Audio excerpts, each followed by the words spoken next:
Sveiki, čia Mandė Wood ir šiandien norime Jums pristatyti karkasinę apšiltintą pirtį.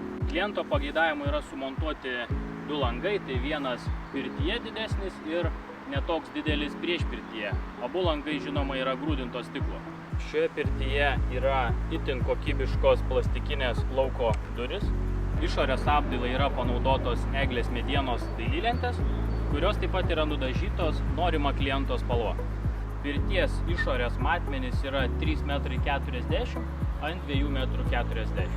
Pirties vidaus apdailai panaudota drebulės dailylentė A klasės, gultai taip pat iš drebulės A klasės, na, o prieš pirtyje turime eglės medienos dailylentės. Šioje pirtyje kliento pageidavimu pirties zonoje sumontavome vinilinės grindis, o prieš pirtyje eglės medienos grindlentės. Šioje pirtyje yra pilnai išvedžiota elektros instaliacija, tai turime LED apšvietimo po gultais pirties zonoje, o prieš pirtyje taip pat yra pilna elektros įranga.